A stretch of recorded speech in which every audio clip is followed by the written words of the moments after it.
Daily news and analysis. We keep you informed and inspired. This is World Today. Hello and welcome to World Today. I'm Do Hongyu in Beijing. Coming up, China is witnessing a new wave of high-level visits. We explore the purposes and potential outcomes of the visits. China's foreign trade recorded strong growth in the first quarter. And a conversation with an official of Uruguay's National Meat Institute about the China market. To listen to this episode again or to catch up on previous episodes, you can download our podcast by searching World Today. Our first story. China is witnessing a new wave of high-level visits. The Crown Prince of Abu Dhabi is in Beijing. During their meeting, Chinese President Xi Jinping says the sovereignty, security, and territorial integrity of countries in the Middle East and Gulf region should be fully respected.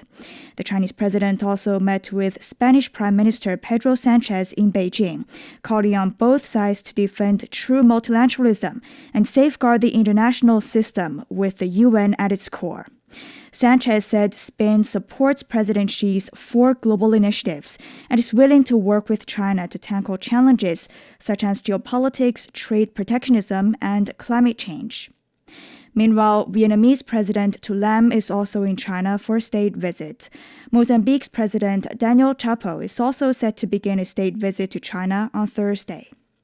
For more, we're joined by Einar Tangen, Senior Fellow at the Center for International Governance Innovation, a Canadian think tank, and Kamal Makili Aliyev, Associate Professor at the School of Global Studies, the University of Gothenburg. Welcome to the show, gentlemen. Einar, let's start with you. Now we're seeing a new wave of leaders visiting China, including those of the UAE, Spain, Vietnam, and Russia. What common objectives are driving these high-level engagements with China? Well, I mean, it's because China's message is very simple. It's a dialogue over conflict, trade over disruption, stability over chaos. In the context of this Iran conflict, disruption in the Straits of Hormuz and widening economic uncertainty, these visits to China by leaders from the UAE, Spain, Vietnam, Russia reflect a shared search for stability, diversified partnerships, and practical solutions. This is a situation where the whole world is suffering because the United States attacked Iran in an unprovoked way, and during a peace negotiation, the second time they did that. And now Iran is trying to get back at the U.S. by undermining the global world order, which the U.S. dominates. Unfortunately, that means everybody is going to suffer. So there has to be some sort of resolution. Problem is there's no trust. So at this point, these nations are coming together and saying, look, we have to figure this out. We cannot wait for, Donald Trump. We have no idea what he's doing. And he switches from one second to the next. And Iran, another issue there, where how do you handle a country that's been so badly wounded and wants revenge, wants peace, but it doesn't trust those it has to deal with. Then, Dr. Aliyev, what do you think are behind the new wave of leaders visiting China? I think I have to agree with the previous speaker on many points. I think leaders are coming to Beijing primarily for economic security, geopolitical hedging, and generally diplomatic engagement in the very unstable situation in the world. European leaders like Pedro Sanchez, they're seeking to strengthen the trade and investment ties amid the global instability.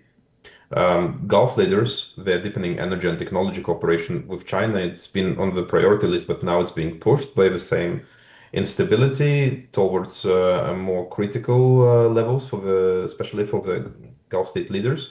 And they also needed diversification of their geopolitical orientation. More broadly, the countries are reacting to what has been voiced in China's crumbling international order. And that's pushing them to diversify partnerships. I think the common objective is very pragmatic. It's to engage China as very much indispensable economic and geopolitical actor and much more stable actor in this more fragmented world. Okay. Einar, what do you think China can offer to respond to these shared priorities? Well, one thing people have to understand is China is not the U.S. For the last 500 years, you've had colonial powers. And when they say they want to negotiate a peace, it's generally meaning they're going to take a piece of the country that they're negotiating with. And it's always been about conquest. In terms of China, they've adopted a civilization approach. It's all about, look, it's going to wind up at a negotiating table. Let's get there sooner. But how do you do that? And that's what I was alluding to earlier, and my colleague is talking about. There's a lack of trust of the U.S., and rightfully so. No one can say that Iran is being naive or or anything like that. I mean, they've been attacked. So at this point, China has to build the negotiating table. And what I mean by that is they have to build trust, and that is not going to be China alone. This was a proposal that was pushed out by Pakistan. It was supported by China. Many nations are coordinating with China because it's an economic heft. The fact that its supply chains, go around the world, and they say, you have leverage. But the kind of leverage that leads to a long-term peaceful solution is based on consensus, cooperation. And that China is acutely aware of through its many thousands of years of history. So it's trying to figure out how it can get the U.S. and also Iran to the table. Now, personally, my thought is that at some point, the global nations have to come together on this one point, if no other point, and just say, and I mean South America, Africa, Middle East, Central Asia, ASEAN, all the BRICS, even hopefully the EU, and just say, look, it's time to knock it off. U.S., stop acting like a bull in a china shop.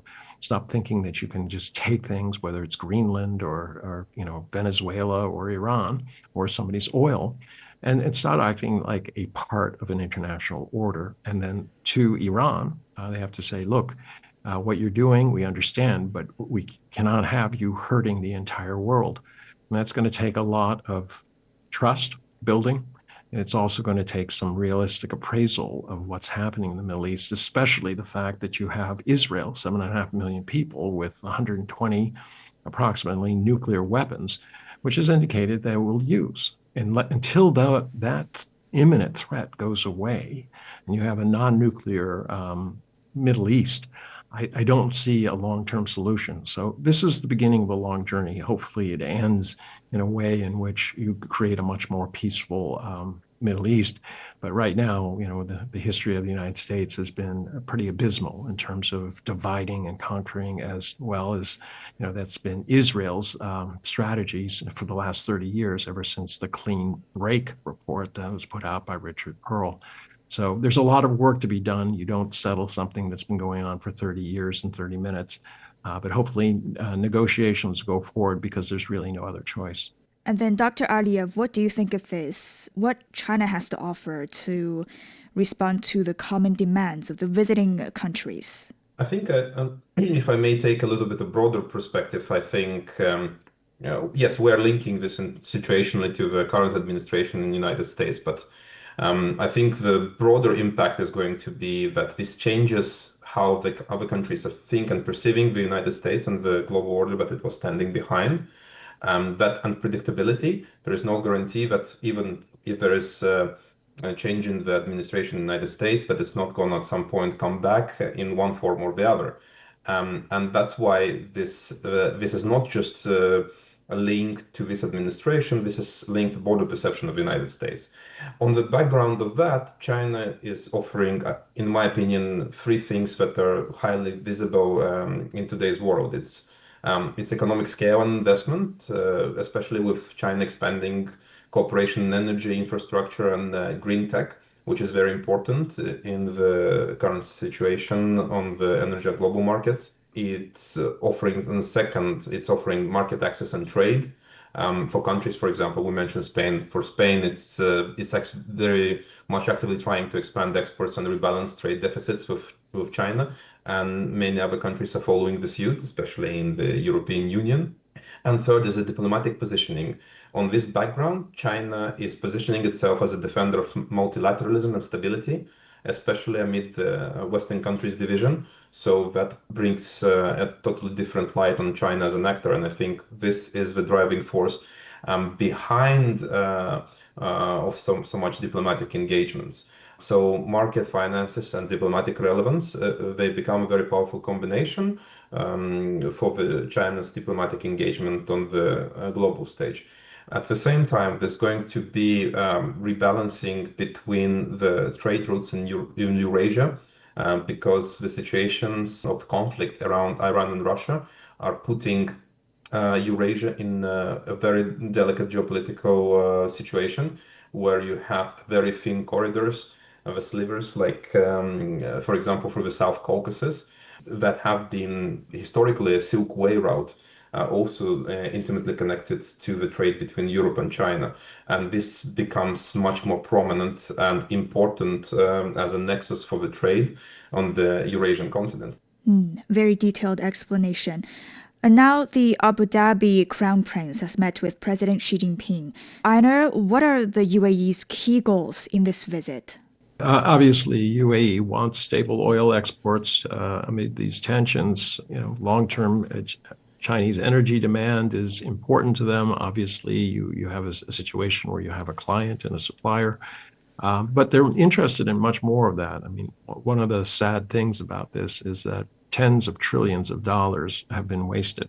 If you start looking across the Middle East, including UAE, the amount of money that they put into their infrastructure, creating these airlines, tourism, creating environments where they thought this would be a predictable, safe place for international businesses to locate and live.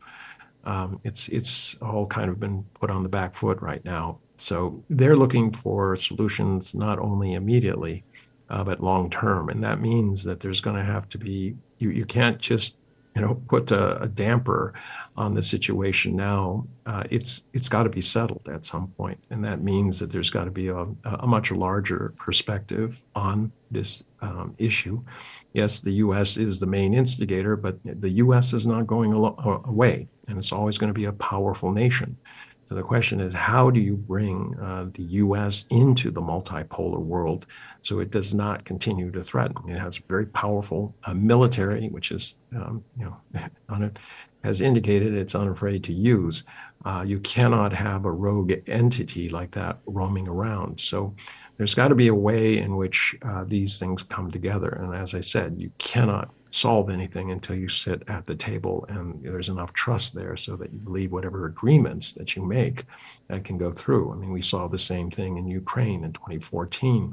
There was a peace agreement, and later on, both Hollande and Merkel admitted that they had no intention of following through on the peace agreement that they agreed to, that they were just using it as a ruse to rearm Ukraine. This is undermining diplomacy, and diplomacy is the key to a peaceful world.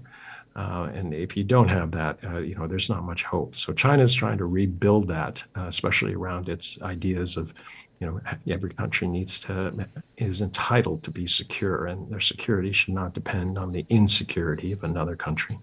Every country has a right to development. Their path to development should not be blocked by any other country or dictated by any other country. And every country is a sovereign nation. And although no matter how complex it is and how many different peoples and languages and cultures are contained within it, it needs to be respected for what it is. You try to dismantle them, the world will be locked in conflict forever. And finally, this idea of global governance, and this is what we're really talking about today. How do you solve issues when they come up with such urgency? How do you have a system where people can sit down and peacefully, figure out what the answers are as opposed to going to war and killing innocent people? Dr. Aliyev, Einar just mentioned about rebuilding diplomacy. Now, President Xi Jinping has put forward a 4-point proposal on Middle East peace and stability, which focuses on the respect for the sovereignty, security, and territorial integrity of countries in the Middle East and the Gulf region. What signals does this proposal send us? Yeah, I think this proposal emphasizes, as you mentioned, basically, if we condense it, sovereignty, international law. But the timing is key, because right now we hear voices saying that the international law is not being implemented the way it's supposed to work. And this is a direct critique of the paradigmatic violation of international order, so to say, because after the World War II, after the 1945, there have been a consensus about the norms operating on international sphere and international relations. The ultimate document for that, and if I may depart from where the previous speaker, Einar, ended, it's the UN Charter, the primary document that detailed this, with a focus on the sovereignty of the nation states, principles of non-interventions, and the principle of inviolability of territorial integrity and sovereignty of the nations. So this is basically a critique that's saying that we need to return to the primary objectives and to the paradigms of international law of the World War II, criticizing the selective application of international law. This is a strong criticism on that. Warning against the return to the law of the jungle, and this is the reference directly to the 19th century of normalization of war and warfare as part of international relations. I think if we condense it to as the question states, the signals, there are three main signals. This is the critique of Western interventionism and understanding of this kind of idea of US exceptionalism, if that is implicitly in the US-Israel actions in Iran. It's a reaffirmation of non-interference and state sovereignty as principles of international law that are very important right now. And this is also a positioning of China as a legitimate alternative diplomatic leader that actually stands behind those kind of principles. I think this kind of weave of these three signals basically explains the stance of China. This is not surprising because that had been the position on international law of China for a very long time and have been very consistent in this sense for a very long time. This what is immediately striking is the contrast with the US behavior with total disregard towards international law, with its very firm stance from China. And I think this contrast is what dictates the country's or reorientation diplomatically, because you want to rely on somebody who has a stable and predictable position instead of an unpredictable actor that has a lot, if not excessive, power on the international stage. And now let's move on to a European leader that has made a visit to China. Spanish Prime Minister Pedro Sanchez has met with President Xi Jinping in Beijing. So, Einar, what are the main expected outcomes of this visit?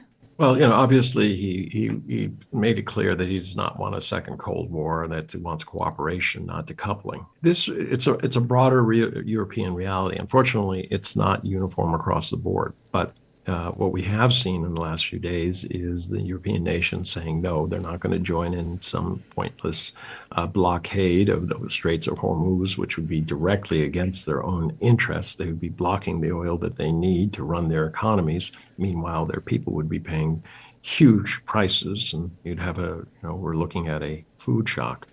So he wants a strategic de-risking is not possible. So it's a question of how they work together. And obviously, they're concluding agreements. Spain is going to move closer to China simply because it's locked out of the U.S. I mean, Donald Trump has said terrible things about them, and he's made it clear that he thinks NATO is not something that the U.S. should be part of anymore, or at least he goes back and forth on it. This makes him unreliable. This goes to my colleague's point that all of these nations are looking for stability, and right now the U.S. is not offering it, whereas China is.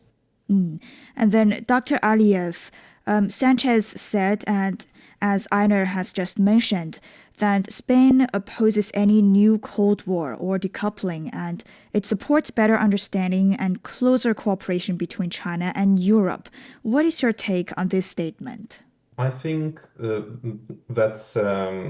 I would say that Sanchez has been trying to position Spain as a sort of bridge between China and the EU in this particular geopolitical moment. He was trying to start the Spain as a country that is taking first steps towards the coordinating the global issues like conflict and resolution and multilateralism.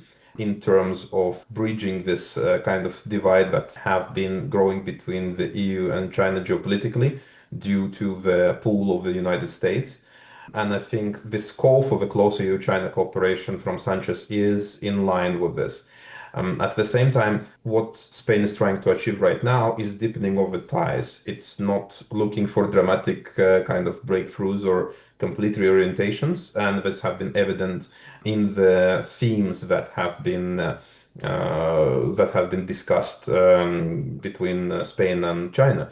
It's mostly focused on trade, green energy, technology cooperations, this kind of low-hanging fruit that one can start with. Also, Sanchez urged China to play a bigger global role. This is a very interesting position, but I think that Sanchez means that China needs to be more engaged in the global affairs than it is currently. So that's calling for China to directly intervene in the situations where it feels comfortable doing that, and not only rhetorically, I guess, which is a very bold position for a member of the European Union, I would say. It's also Sanchez is positioning the Spain as favoring engagement over confrontation. So it's not necessarily that Sanchez is calling China to militarily intervene like the US does, but it's more of assuming a bigger role in geopolitical affairs regionally and globally. And this means that in the understanding of Spain, for example, the China has not been as active in the global sphere as one might think. It's an interesting perspective, and it's a very interesting perception. Is it a geopolitical distance that pulls on the Spain to come to that conclusion, or is this an attempt to actually start hedging in terms of the centers of power between the United States and China? That's, for me, is a bigger question that I am not able to fully answer right now. And as we speak, the Vietnamese president is in Beijing for a visit, and China is the first country to land visits following his recent election as the president. And he has underscored that ties with China are a strategic priority. So, Einar, how should we interpret the significance of this visit for bilateral relations, particularly amid some Western media narratives that downplay these ties? Well, it's extremely important. I mean, it's his first visit since taking power. I mean, this is huge. You don't do this unless you're trying to send a statement. And the statement is both to China and to the United States. Remember, although China is Vietnam's largest trading partner, a lot of trade goes with the United States. In the past, they've tried to always balance it, not go too far on one side or the other. But given the situation, the responsibility of the U.S. in terms of attacking Iran, knowing that they would use the Straits of Hormuz, I think a lot of countries they're having second thoughts, and they're saying, look, we can't go in between. These other guys are just a little bit too much. Donald Trump, what leader can look at what Donald Trump has been saying over the past 40 days and say, oh yeah, this is the kind of leader I want to sit with. This is the kind of person that I can deal with. You can't do it. I mean, we all remember what happened to Zelensky when he went to the White House and got publicly berated by Donald Trump and J.D. Vance. It's just the U.S. is pushed too far. And it's not, the U.S. can come back. Donald Trump will eventually go away. But the bookends have moved, and trust is not something, it's something that can be lost in an instant, but takes years to earn. And I think this is really what you see here. Obviously, this is going to help China in terms of figuring out the South China Seas, the risk management, cross-border trade, rail links. It's going to be a stronger regional supply chain. And this has long-term repercussions for the U.S. because they've been trying to interfere with this. They've been trying to weaken all those ties. And now they have actually strengthened them. And this really goes against everything that the U.S. says it wants to do. At the end of the day, I can't see the strategy that the U.S. is trying to impose. It seems like every instant is cutting off its nose to spite its face. It just does not make sense. Thank you very much, Einar Tangen, Senior Fellow at the Center for International Governance Innovation, and Kamal Makili Aliyev, Associate Professor at the School of Global Studies, the University of Gothenburg. More to come. China's foreign trade recorded strong growth in the first quarter. You're listening to World Today. We'll be back after a short break.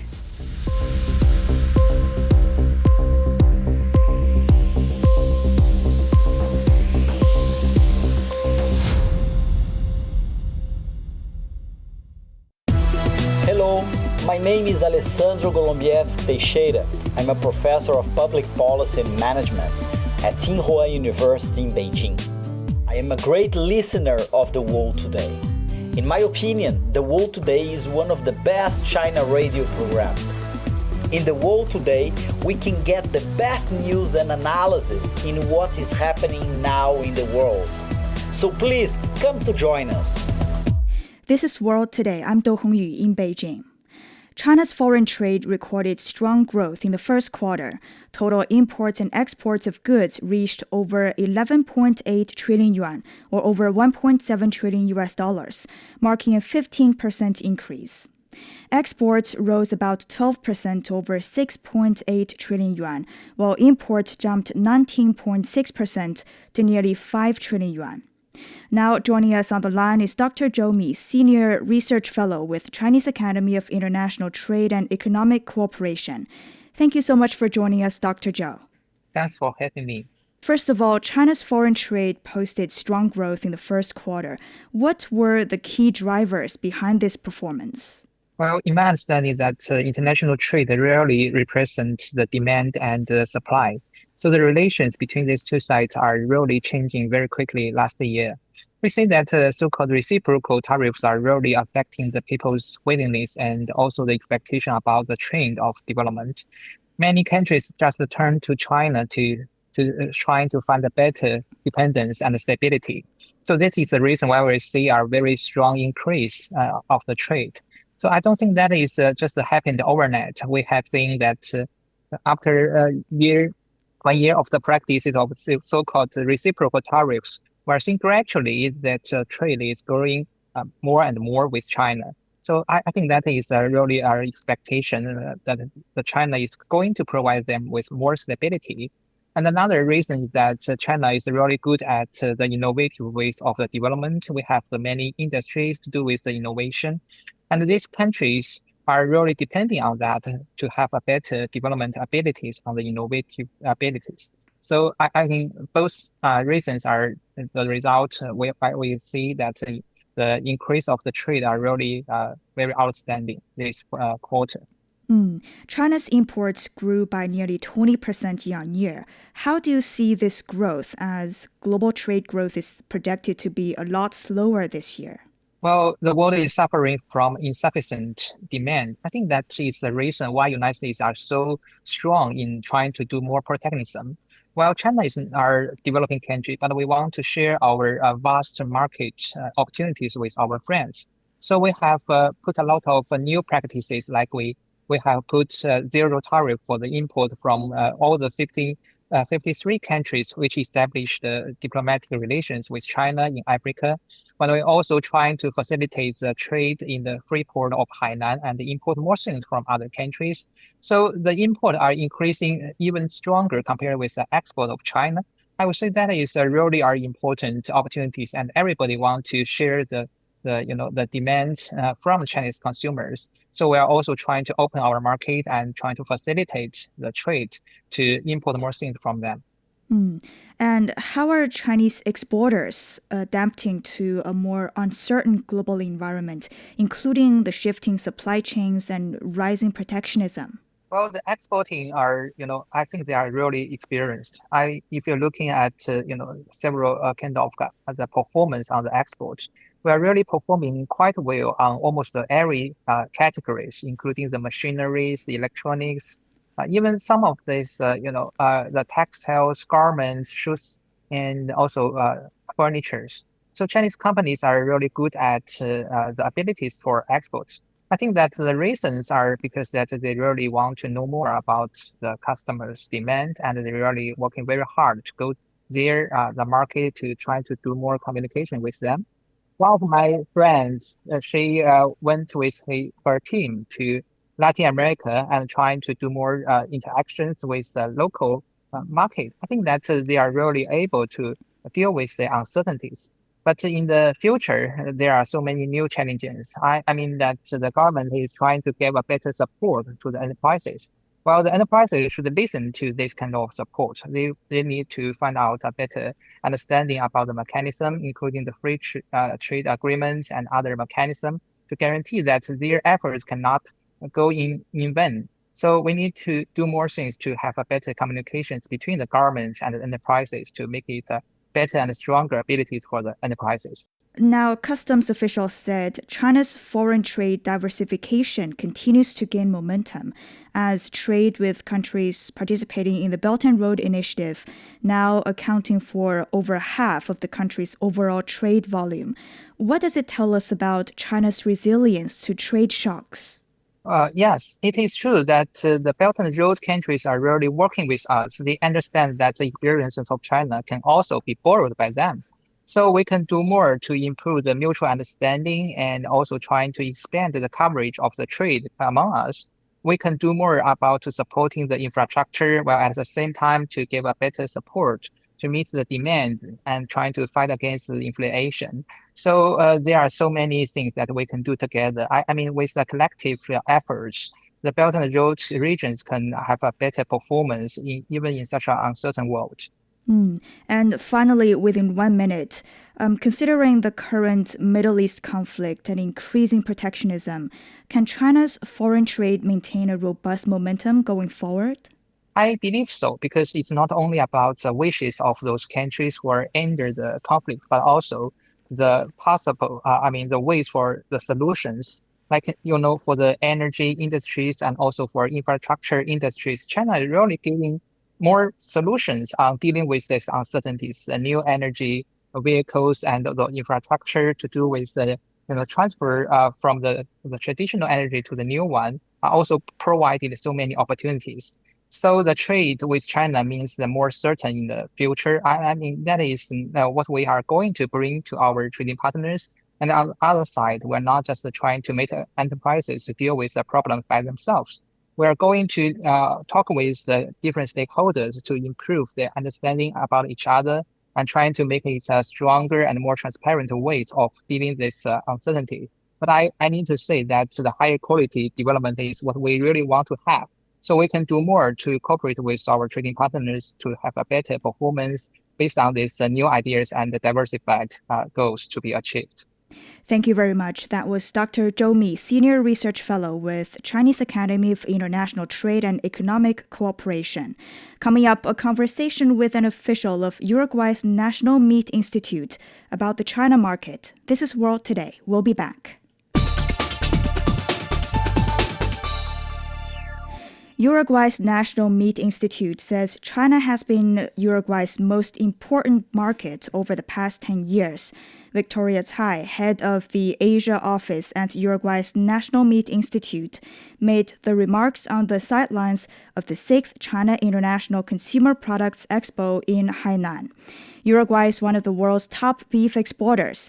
In 2025, it exported over $860 million worth of beef to China, up 14% from the year before. The Uruguayan president visited China in February. During the visit, the two countries signed new agreements covering areas such as meat exports, investment and trade promotion, and innovation. For more, my colleague Gao Yingshi spoke with Victoria Tsai, head of the Asia office at Uruguay's National Meat Institute. Thank you very much for willing to join us. May I ask, what specific Uruguayan meat products are you showcasing at this year's Hainan Consumer Products Expo? And what are Uruguay's core competitive advantage compared to other meat exporting countries? This year at the Consumer Expo, we have tenderloin, ribeye, beef tripe, and the rib finger for the public tasting. The variety of meat products that we bring every year to this expo is expanding. And actually, Uruguay is allowed to export frozen and chilled, bone and boneless, beef, lamb, horse meat, and their byproducts to China. And we just signed the agreement of poultry products during the presidential visit in February. The advantages of Uruguay consist of three parts. From the political side, Uruguay and China have very friendly and stable relations, and this guarantees a positive business environment for meat trade. From the economic side, Uruguay has very stable financial and economic conditions for doing business, and the transparency and stability make Uruguay a reliable partner to do business with. From the industrial side, the most important side, Uruguay has a very professional, natural, and sustainable meat production system. Uruguay has very high-quality cattle breeds such as Angus, Hereford, and Wagyu, which are premium meat breeds. Uruguay has ideal natural conditions for raising livestock. Uruguay's animals are raised free-range on natural pastures, with over 80% of the country's land is dedicated to livestock production, and each animal has access to open land as large as 2 football fields. It's very large. Besides, Uruguay has world-class safety standards.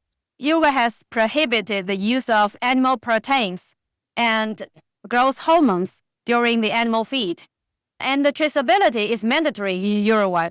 Every animal has an intelligent ear tag from their birth to register every movement and health status. And this system is unique worldwide. How are Uruguayan meat products performing in the Chinese market currently? What's the growth trend in recent years, and which cities or consumer segments are your main focus? In the last 10 years, China has been the most important market for Uruguay, and nowadays China still occupies an important place in Uruguay meat export market. And the difference lies in the channels of Uruguay meat in the Chinese market. Before, Uruguay meat was more popular in distribution channels like B2B segment, while nowadays it's more popular in final channels like retail and catering sectors. Now we can see more Uruguayan beef in hotels, restaurants, and supermarkets. And now we are mainly focused on the retail channels and the catering channels to reach more final consumers. As you can see at our stand, we have 2 steak cuts, tenderloin and ribeye, and 2 Chinese-style products, beef tripe and rib finger. So our purpose is to let visitors taste Uruguayan beef in different ways. So from your observation, what do Chinese consumers value the most when purchasing imported meat? Is that price, quality, safety, or maybe nutrition? And how have the preference evolved in recent years? According to our market research, the high quality has been the most important point to evaluate when purchasing meat, followed by safety, nutrition, and price. And in the recent years, the e-commerce channels have been growing fastest. Facing China's massive and, of course, rapidly evolving market, what specific strategies does the Uruguay Meat Institute have in terms of channel development, brand promotion, and consumer education? And how can platforms like this Consumer Products Expo help? Our general strategy is built on a multi-pronged approach. We are working with potential importers and distributors to reach more end channels like catering and retail, e-commerce platforms, etc., in order to strengthen the supply chain. And we are designing a series of marketing campaigns to reach the final consumers, like outdoor advertisement, online digital paid media, promotional events with restaurants, hotels, and supermarkets.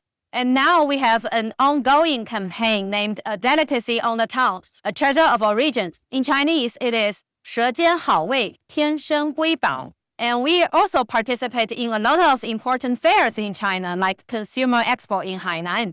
And we do public tastings to educate the consumers. And we have hosted Chinese chefs from China to visit Uruguay to bring them culinary professionals from different cities of China to experience the real production system in Uruguay. And then free trade port offers significant opportunities to us.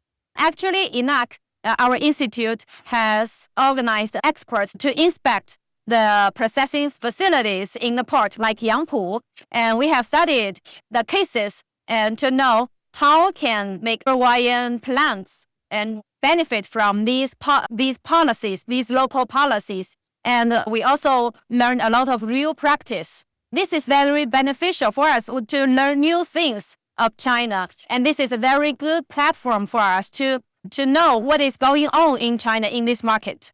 Well, we have talked a lot about the efforts you made, but can you also talk about the biggest challenge you're currently facing, such as building brand awareness, maybe? Yeah, actually, we are facing a lot of challenges. The biggest challenge that we have now is the recognition and differentiation in a crowded imported meat market, because Chinese consumers are highly familiar with beef from other countries. But Uruguay, while despite being a world-class meat producer, is still relatively unknown in China. So we need to constantly work in marketing and consumer education and strategic partnership with the local importers, distributors, etc. In the last years, we did a great job in the chef training. We brought chefs delegation from China to Uruguay to let them know how is Uruguay meat production system. And we have also brought a Uruguayan chef to China to train Chinese restaurants and hotels and to do very special and real Uruguayan style menus. First, we need to let the chef, the professional ones, to know more about Uruguayan meat. And later, they will be very professional ambassadors of our product to the final consumers and to let them know more about, because they can cook it in a very ideal way to let consumers know more about beef and taste it in a correct way. So looking ahead, how much growth potential do you see in China's premium meat market? What's your goal in the Chinese market, and what new initiatives are you planning? We see huge growth potential in China's premium meat market. Chinese consumers' demand for imported meat has shifted from basic supply to a pursuit of quality, health, and experience. So we aim to elevate the position of Uruguayan meat in Chinese market, making it the preferred choice of Chinese consumers who are seeking naturally raised, fully traceable, and sustainably produced premium meat. That was Victoria Tsai, the head of the Asia office at Uruguay's National Meat Institute, speaking with my colleague Gao Yingshi. Coming up, China plans to launch an AI plus education initiative to integrate artificial intelligence into classrooms. This is World Today. Stay tuned. Welcome. I am Chu Zhang, Deputy Director at the Center for Middle Eastern Studies at Fudan University. On the World Today program, we will dive beyond the headlines to uncover the stories, trends, and impacts that connect states across the globe. Join me on World Today.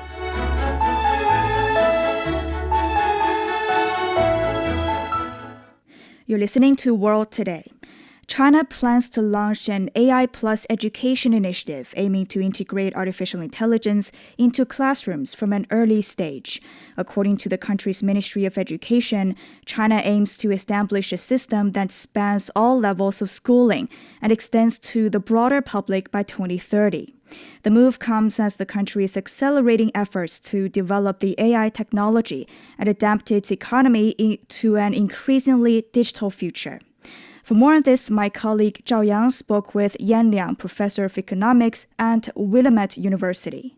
So Yan, China plans to launch an AI plus education initiative aiming to integrate artificial intelligence into classrooms from an early stage. So why is it now? And what does the AI era mean for education and future careers? Well, as we know that the whole world now is experiencing a technological shock or the AI revolution. So we know that, countries like China, the United States, and many others are really pushing forward the AI technology. And in China, the AI Plus initiative that was launched in 2025 is intended to integrate AI into the broader economy AI, needs to penetrate about 90% of the economy by 2030. So the time is ripe to boost AI in education, because as we know, education helps to foster the human capital that is absolutely needed to push forward the kinds of AI integration and AI revolution. So I think this is the time to utilize AI as a very potent tool to transform education and to prepare students and the next generation, workforce to prepare for the AI age. And from elementary schools to universities, how should education evolve? And what skills and mindsets should students develop for their long-term success? Well, I think that first of all students at all levels need to receive at least 8 hours of AI instructions per academic year as a basic starting point. But when it comes to the curriculum, I think it needs to be phased and targeted at each different level. So, for example, at the elementary or primary school level, I think students should focus on sensory and experiential learning through hands-on activities, robotics, and exploring basic AI concepts like pattern recognition and simple algorithms to really understand a little bit sort of AI uses and the logic behind. And by the time at the middle school, then I think students need to transition to more project-based learning and understand and utilize some practical applications of the AI in daily lives and also in their studies. And then at the high school level, I think then students will need to concentrate on the more advanced topics like machine learning, neural networks, data analysis, and the ethics of responsible AI uses. And then when you get to the college level, then again, a lot more in-depth study of specifications of different AI models, how to develop and tailor different AI models for specific applications, and also understand the logic and the algorithms behind the AI models, and so and as well as, of course, the doubling down on the ethics of responsible AI uses. So I think with this kinds of tiered curriculum, that would help to really integrate AI across the curriculum and really scaffold students' skills and their learning process to reach a more mature and advanced level of AI engagements. And what are the opportunities, do you think, of integrating AI across the full teaching cycle? Well, I think AI is known for enhancing efficiency. So I think there has been some study that show educators who use AI weekly save an average 5.9 hours per week. So it helps to automate some of the repetitive tasks like drafting parents' emails or creating rubrics or generating practice quizzes. So from a teacher's point of view, an efficient uses of AI help to enhance the productivity. From a student's point of view, I think with AI system that adapt to students' individual pace, strengths, and their gaps could really help to boost the students' learning outcomes. A 2025 trial study have found the student using AI achieved as a tutor achieved 54% higher test scores than those in the traditional active learning environments. So again, a tailored AI tutor, I think, can really help students to improve their learning outcomes. In addition to this efficiency gain, I think AI could also help to improve inclusion, because I think that in different locations and at schools with different teaching resources, educational resources, students may have different qualities of education. So with AI, with the real-time translation and with similar curriculums, it could help students to get more accessibility to certain curriculum and learning methods. So I think in that sense, AI is a promising tool to enhance efficiency and inclusion. And how is AI changing the way students learn, do you think? Should there be limits on how much AI students can use in assignments and exams? Well, I think there are definitely, some drawbacks, especially when AI is used improperly. So, for example, over-reliance on AI during students, fast developmental phase, and when they are really developing their foundational skills, when you over rely on the AI to do the work for you, it could undermine the kinds of foundation skill formation. So we're talking about, for instance, critical thinking, reading comprehension, analytical reasoning, emotional maturity. Those kinds of foundational skills cannot be substituted, right, through AI assisted learning. And there are also problems with sometimes AI, they hallucinate, they provide inaccurate and distorted information. And a lot of times young learners don't have the ability to verify facts. And, so I think that also presents some challenges. In addition, I think there are also, data privacy issues and safety issues, as we know that there are many incidences where, chatbots tend to manipulate young students, because they're still developing their emotional and their intellectual, depth. So sometimes, incidences happen where AI is used in a, I would say, a harmful way for students' mental health and so on. And finally, I think there are also algorithm biases. So because AI is trained on historical data sets, so sometimes it will reinforce societal biases. So that is another problem. I think that, again, AI cannot be just used alone, especially in the learning environment. So you do need some human interventions, and so I think educators still need to be really in the process to help students develop their cognitive capacity, to help them to develop the ethical uses of AI, and to protect students from some malfunctions of the AI system, as well as to correct some of these historical biases. And if you had to draw a red line, what do you think should AI never replace in education?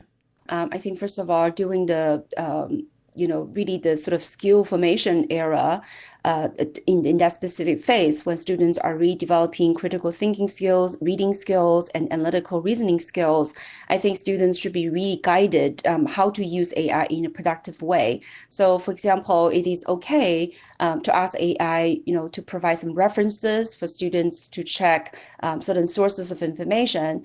But I think we need to be cautious to ask AI, for example, to generate summary, to provide specific answers to certain questions, rather than guiding students to go through the process to practice their reading skills and their critical thinking skills. So I think that is important. Again, AI is not to substitute the kind of active learning process, and it's absolutely not to use to replace some of the critical engagement, right, with knowledge. And I also think it's important for educators to teach how to verify information, how to detect false information and distorted information, how to make sure that students' privacy and data safety are being protected, how to detect certain historical biases from these existing databases, and also to be mindful of the equity gap. So again, certain high quality, accurate AI models often require paid subscriptions, and so that could create certain divide between the wealthier school districts and students with more affluent backgrounds from students who can't afford it. So I think from a broader point of view, as a society, we also be mindful how to reduce, the kinds of AI gap, right, by building more equitable infrastructure so then rural and urban students could have similar, infrastructure to support their learning. Also, in terms of training the teachers, I think that's also very important. As I just mentioned, that teacher actually plays a very active and instrumental role in guiding students to engage with AI.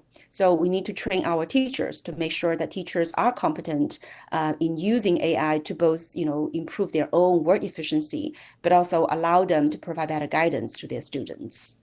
That was Yan Liang, Professor of Economics at Willamette University, on China's AI Plus Education Initiative. That's all for this edition of World Today. I'm Do Hongyu in Beijing. Thank you so much for listening. Bye for now.